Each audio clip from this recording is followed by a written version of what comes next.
ส่งปูนกาวเสือเจ็ดโชดอันนี้เพิ่งจะถ่ายคลิปแรก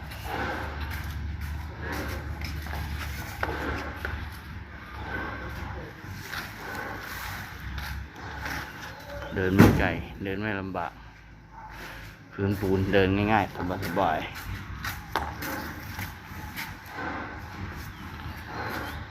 การ